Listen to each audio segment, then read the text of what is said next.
Eya mothering Laure. Binabakla ang kalaban ng Alas. Napa-English sa timeout. Dinog show ni kanino. Minukaan pa ni Gantler. Pero bagayan ni Kaviads kung subscribe na notification bell para update dito sa ating channel. Who's mothering?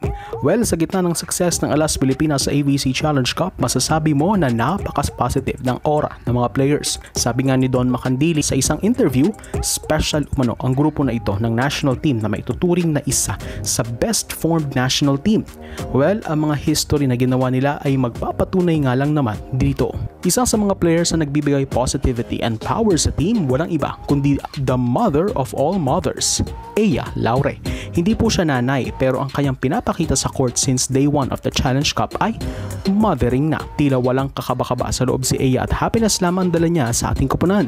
Imagine, mula sa unang laro ng Pinas hanggang sa laro versus Chinese Taipei, binabakla lang ni Eya ang mga kalaban natin. Ibig sabihin, pinapakita niya ang swag at tatak Eya Laure celebration every point, which she let their opponents feel na nasa teritoryo namin kayo. Imagine, sa isang laro versus Chinese Taipei, sumenya si Laure ng napakalaking challenge shine na ball in or ball out. Agad namang nag-challenge ang coaches, sinunod ang gusto ni Eya. Makikita sa camera na ginagaya siya ni Angel kanino na nasa bench that time. Pati challenge system, binakla pa ni Eya. Kaya naman si Angel ginaya at dinog show pa siya. May isang moment rin kung saan minukaan mismo siya ni Vanny Gandler dahil sa laro nito sa court. Sa mga interviews, makikita rin na all smiles lang si Eya. Sa katunayan, Miss Universe ang sagutan niya sa mga interview sa kanya ng media. Sa mga nakaraang laro, 1-2 punch sila ni Angel hindi lamang sa pagpuntos kundi pati sa pagbibigay swag sa kalaban. Palo, sabay irap at rampa ang peg ni Laure sa mga pangmatakasang puntos niya. Ang mga teammates naman niya tuwang-tuwa sa kanyang paraan ng pagse-celebrate ng bawat puntos na nagdadala ng positive energy sa koponan. At isa pa sa mga kwelang moment ni Eya versus Taipei ay ang timeout ni Coach De Brito kung saan may sinabi ang Brazilian coach kay Eya. Matapos magsalita ang Brazilian mentor, umeksena si Eya sa kanyang pangmalakasang English. Napa-English pa si Laure sa kanyang mga teammates. Natuwa ang mga fans sa sinabi ni Eya na, "I'll get your receive."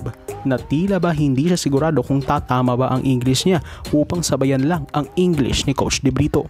Ayon sa mga meron, Eya's bleed is nosing ba? Well, ilan lamang ito sa mga kwelang tagpo ni Eya sa AVC na nagbibigay aliw sa mga fans. Para sa kanya, hindi na nila papanampasin ang pagkakataon na ito at they will make more history as a team. Nandito kami, so hindi na namin titigil yung gumawa ng history para sa Philippine Volleyball. Yung nakikita nyo ngayon, I think mas mahigitan pa namin to. Yan ang revelasyon ng Cheritico Star. Para naman kay Captain Gia de Guzman, naniwala ang kapitanan ng Alas na napakagandang move ang sinusubukan ni Coach George ang bawat players dahil mas nagbibigay unpredictability ito sa kalaban. Kung ano nga ba ang Team Philippines.